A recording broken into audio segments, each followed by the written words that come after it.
Cantar no falsete é algo muito antigo.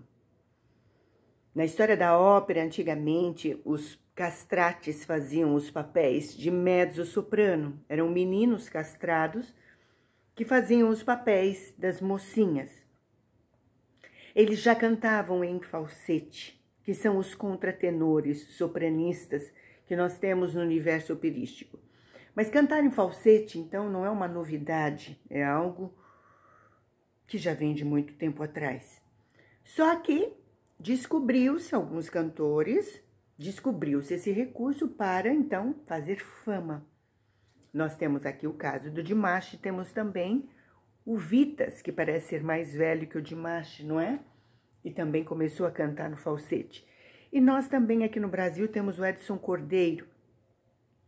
3 personalidades distintas, educação diferente, formação diferente.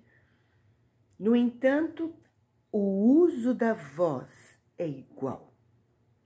O resultado não é igual, porque não é a mesma voz, não é o mesmo timbre, não tem a mesma especialização, a mesma educação.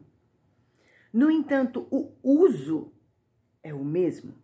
É a voz no falsete que nós levamos acima do palato. Vamos ouvir. Claro, vocês conseguem discernir a voz do gênio. Dimash cantando em tessitura natural. Isso é tessitura natural. Percebam que a voz dele é uma voz clara, leve. Vitas? Deu para diferenciar?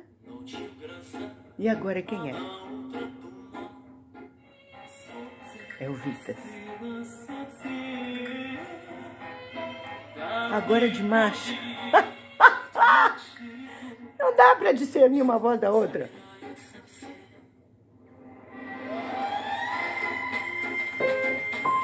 Isso é um Dó 5, falsete, Vitas. Dimash. A gente consegue sentir uma diferença, sim. É uma voz mais robusta, mais densa.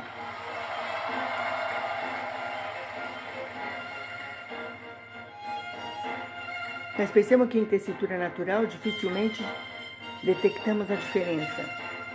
Canção em tonalidade menor, Fá menor. Dimash. Ele está cantando em oitava 2, tessitura natural. Vitas. Uma voz mais clara, mais estridente, mais metal. Dimash, uma voz mais tenra.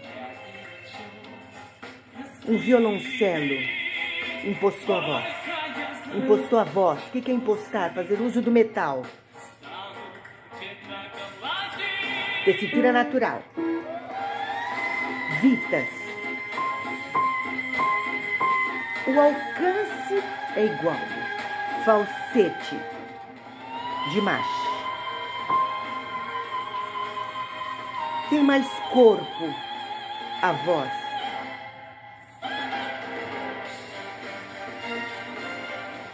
Então percebam que não tem melhor ou pior, não, são características diferentes. Na região de tessitura natural, o Vitas tem um pouco mais de metal na voz. Sobe meio tom, Dimash. Falsete. Vitas. É uma voz mais delicada, mais fina. Sobe mais meio. Agora vai pro Ré 5.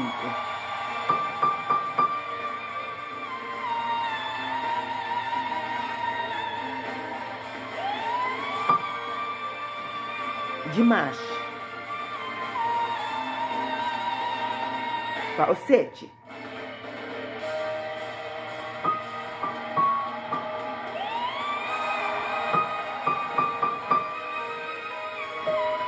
Dimash subiu mais meio tom. Agora ele foi para Mi bemol 5.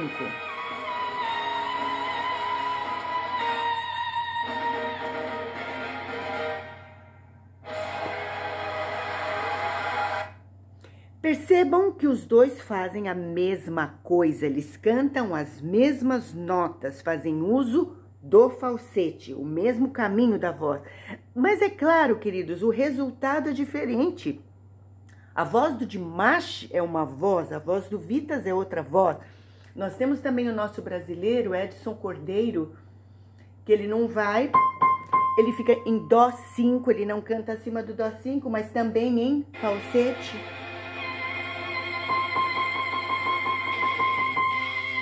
Segura bastante tempo, esse é o Edson Cordeiro. Vai até o Whistler num Si bemol 5. Então percebam que o uso é igual para todo e qualquer cantor. Esses recursos estão disponíveis para todo e qualquer cantor. Basta que você se especialize, que você aprenda a cantar no falsete, que você desenvolva esse falsete.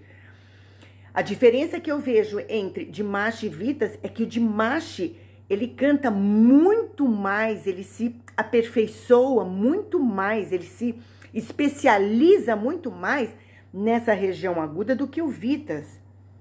Se é impossível para o Vitas, não sei, todos nós temos o nosso limite. É verdade que todos temos o nosso limite. O que conta também é a idade, queridos. Eu não sei até quando Dimash será capaz de fazer essas extravagâncias com a voz. Porque realmente é excepcional o que ele faz. Não há nada de errado, porque ele não faz uso de garganta em nada. Está totalmente correto, tudo na cabeça, tudo no seu devido lugar. Mas eu não sei se com a idade tudo vai se pesando, tudo vai caindo. Eu não sei se com a idade Dimash perderia esses superagudos. Não por uma questão técnica, não, mas por uma questão de amadurecimento do corpo. O Vitas é mais velho do que Dimash, não? Então eu não vejo que ele faça essas extravagâncias tantas quanto Dimash faz. Dimash começou muito cedo. Eu não sei com quantos anos o Vitas começou. Edson Cordeiro, ele era um menino quando cantava na rua, não tem formação musical, não tem 5 faculdades. Se teve, foi posterior a isso. Mas ele cantava na rua e de repente ele achou o falsete, começou a cantar o falsete e todo mundo ficou deslumbrado com esse falsete. Ele virou o Edson Cordeiro com a fama que ele tem. E hoje ele é profissional, ele se especializa. Mas Dimash começou com 5 anos, já tinha um ouvido absoluto, uma família de cantores, teve todo o estímulo para. Eu acredito que o tempo de estudo é maior, com isso a experiência é bem maior, a especialização também se torna maior. Então está aí o comparativo entre 3 cantores que fazem uso do falsete em regiões de Dó 5 e a diferença de voz entre Dimash e Vitas. Não tem melhor ou pior, cada um tem a voz que tem. O resultado final nunca vai se igualar, porque o aparelho, a voz, o aparelho é igual, nariz, boca, laringe, faringe, é tudo igual. Mas a voz, a grossura da corda vocal, a dimensão, o tamanho, a resistência física, tudo isso são quesitos que comprometem o resultado de um cantor. Percebam que a voz do Dimash, sim, é uma voz muito mais robusta, tem muito mais massa vocal do que o Vitas, uma voz mais delicada, uma voz mais fina. No entanto, a região média do Vitas é mais projetada para frente, na máscara, tem maior projeção. O Dimash fica uma coisa mais branca, mais opaca, como se comparando o Dimash a um cello e o Vitas a um violino. Não sei, que não chegaria nem a ser cello. Vamos dizer que o Dimash seria a viola e o Vitas o violino. Então percebam que viola e violino são 2 instrumentos com suas características próprias. Nenhum é melhor do que o outro. Apenas são 2 instrumentos distintos, violino e viola. Assim também podemos considerar o Dimash a viola e o Vitas o violino. Pela cor da voz, por aquilo que nós ouvimos.